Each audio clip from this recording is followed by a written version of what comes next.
They're not going to make their money back. It really depends. Some of these conventions that are established, the fan base is established, so you kind of know what the fan base is going to spend money on ahead of time before you even book anybody.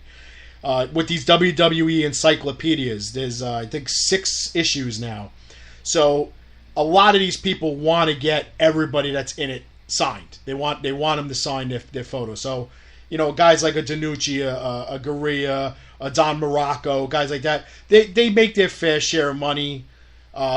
Morocco more than others because Morocco lives in Hawaii. He doesn't like to make the plane rides anymore. So, you're lucky if you see him once every 5 years. But, exactly. People have been dying for Rick Martel to get his ass out of Canada and do something. So that hasn't happened anytime soon and might not. Yeah, or you just saw a picture of Martel and Gurria, right? Right. Yep. And now if somebody brought them in, like what's his name? Eric Sims brings in Tony Atlas a lot. He can't possibly be making money off him every time. How many people already have him? Well, that's Eric. He's a different breed.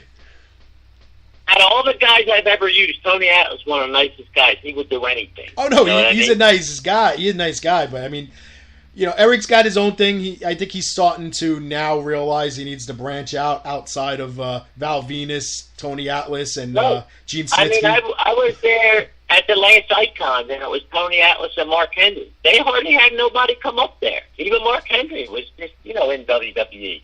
They didn't sell a lot of pictures. So, you got to be losing money when you're not selling the pictures. I mean, I don't know what kind of deal they got, but right. Tony Atlas don't come. I know he gets booked on the show when he brings them in, so he's getting paid for that. Right. But I don't know. I don't know what the deals that everybody else does. I work my own deals where, and I to be honest with you, I make a big chunk of my money on mail orders. I bring. Don't you think that there's too many? I mean, the big event runs twice a year. Yeah, March and November. All right, then you got Rob does the Icons. I mean, I don't know how many times a year he does that. I think he does it twice. You got Legends of the Ring that runs June and October. Right, Legends of the Ring. They get twice, right? Yep. You have a million and one Comic Cons, Exoticon, the Tattoo one. You got Chiller Theater twice.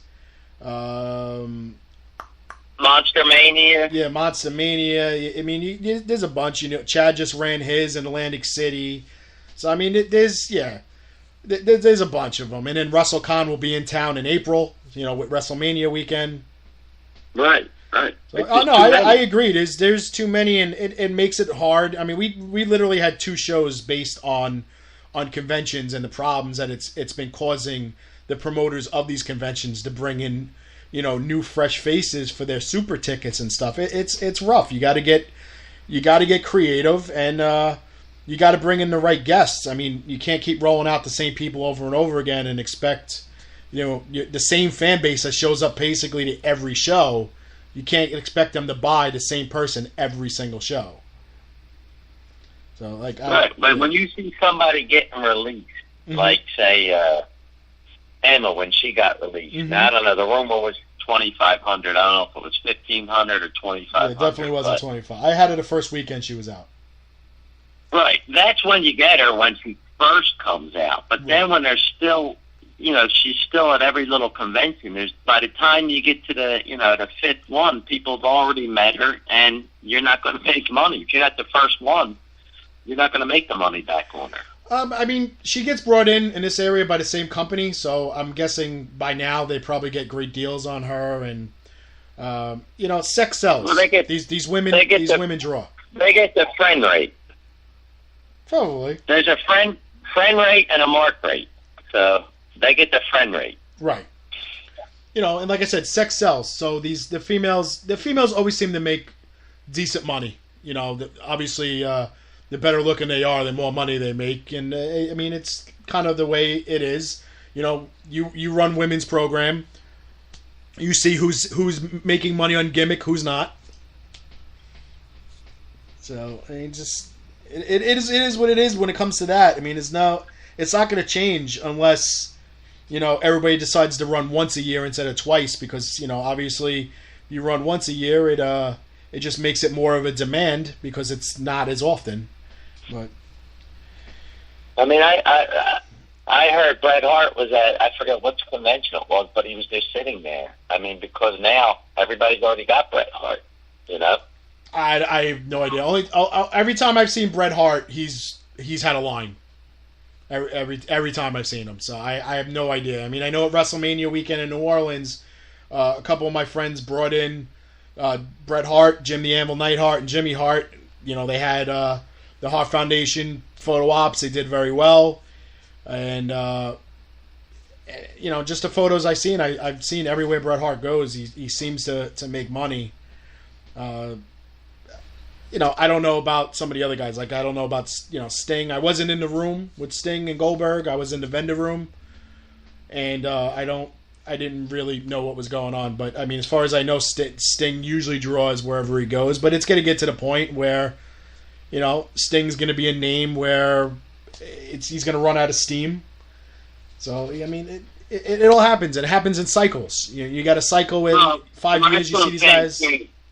Say it again? If you're charging like $75, I don't know how much Sting was, but if it was $75, I mean, that wrestling fan don't have money now to go get other, pictures and autographs, unless he plans on dropping a couple hundred. Well, yeah, they do. I mean, these people spend, first of all, they get the pre-sales, which are usually discounted, and then if you buy the whole block of people who are going to be at the show, you usually get breaks on the prices, and I've seen people, they're walking around with Foot Lockers full of stuff getting signed. They're dropping $1,000 easily in a 4 or 5 hour span. There are some fans that do, they'll spend their last dime on merchandise and autographs. They can't pay their rent, but they'll be paying for the wrestling. Pretty much, but that's pretty much, that's definitely an accurate statement. We brought in Decay, Abyss, Crazy Steve, and Rosemary to Boardwalk Beatdown.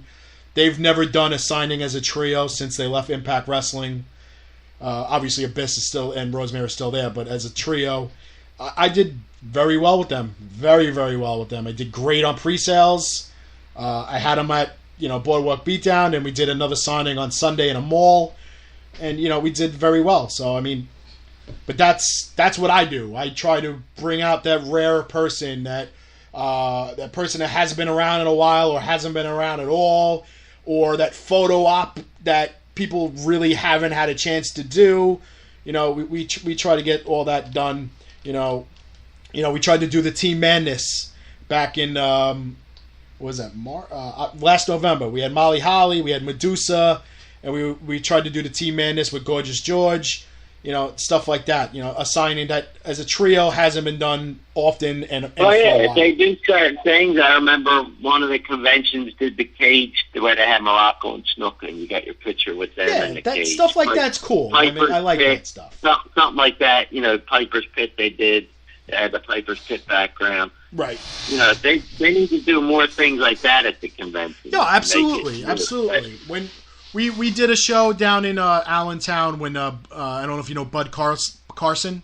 Yeah, I know who he is. Yeah, he used to have the wrestling store there, and one of the last shows that we did there, we brought in Scott Norton and Eric Bischoff, and Scott Hall was there, Brutus Beefcake was there, so we did like a rare NWO photo op of like four odds and ends. Scott Hall's a staple. You had Bischoff, you had Beefcake, you had Scott Norton, so it was a little something different than the usual stuff that you see at conventions. Right. So, other than that, look, Mike, it is what it is. I'm hoping that the crap between you and Chad is over and done with. I'm moving past this. I'm not doing a third show. If you guys have issues with each other, I think you guys should handle it, with each other. Well, I'm moving forward and concentrating on promoting ECWA. Gotcha. Which is understandable. We got our next show's in Delaware, October 13th in Newcastle, Delaware, and I'm just looking forward to that show. We got Azrael's one of the best. I don't know if you know who he is, but he's one of the best guys on the indies right now. He's underrated, and Every match that guy gives is a 5-star match. Gotcha. And then I read that your women's tournament is going to get pushed into 2019. Right, March. March, okay. Because you usually run in October, correct? Right, yep. Okay. But like I said, starting the juice business was a lot of work, and I wasn't doing anything wrestling related, so I didn't get a chance to book any girls. So I postponed that, but that will definitely happen in March, and the Super 8 will happen in April. Okay. And next year we'll probably do, a show a month next year. Already lining up next year's dates. Well, as you should. Definitely. I think I pretty much covered everything. Is there anything else you'd like to add yourself? Well, that's it. I wish more people, like I said, when people have a beef with me, just take it out on me, because I don't speak for the talent. You know what I mean? Right. I'm not trying to take claim for the talent, but I'm giving them the stage to perform on. And these guys do put on great matches. We do use guys. Yeah, we have comedy matches. Mr. Ooh La La, and we've had Shockwave and Matthias Glass and Xavier Cross. But I think wrestling needs a good mix of everything. You need the high spot wrestling, the technical stuff. You need the gimmicks, and you need, the comedy. A little bit of everything, and that's what we do. And we keep it family friendly. We've had blood, but it's meant something, and right. It built up to it in the feud. And it's only been done maybe once a year. We don't do blood every show, But I think if more people came to our show, they would like it. I just had a longtime friend come to my show. I hadn't really been to a show since, I wrestled back in 1990, and he loved it. He brought his whole family, 6 of them, and now they're coming back next time. But, there has been people that they've never seen wrestling, and then they come to a show and they like it. At an indie show, you're going to get more. You get up close and personal. You meet the wrestlers. It's hard to do that when you go to a WWE show. Yeah, you don't have a WWE show I can't even stomach watching it on TV anymore. I haven't. Listen, I've been following WWF my whole life. WWE. I actually haven't watched Raw in years, only because I just haven't had time. I would still like to watch. I don't watch TNA. I really don't watch much TV at all. But if I had the time to do it, I would. I would watch it.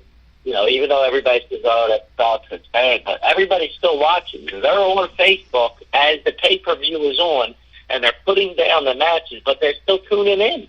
Yeah. If you go to a restaurant, if you go to a restaurant and you don't like it, you don't go back, do you? Nope. I don't. You know what I mean? I'm not going to sit there. I would never complain and say, I want you to, make this over again. Because they're probably going to spit me. You know what I mean? So, if you don't like the wrestling, don't watch it. You know what I mean? It's simple as that. Turn the channel, watch something else. But they will go on Facebook and, they'll bash it and they'll keep talking about it. But they'll tune in every Monday night and watch Monday Night Raw. Yeah, well, that's kind of the thing. That's just the way fans are in general. It doesn't matter if it's wrestling or sports. People are loyal to what they're loyal to. If you're a Giant fan or a Jet fan and your team just loses week after week after week, there you are after an 0-6 start, still, let's go Giants, let's go Jets. We still have time to turn this around. I can't blame people being loyal. The only thing I don't like about some of the wrestling fans is that, with the internet now and the easy access to get to New Japan Wrestling, ROH, and other companies, that they shit, on one company praising the other one, but yet the only thing these companies are doing is just all copying off each other and stealing ideas off each other, whether it's a gimmick or a or music or just an idea, or lately the Hell in a Cell it's a red cage, and Impact just ran a show similar a couple months ago with a red cage, and it's just the way wrestling fans are going to be. They're never going to be happy. They need to get it through their head. WWE only cares about their bottom line. They really don't give a shit what the fans think. As much as they like to say they do. Everybody wants to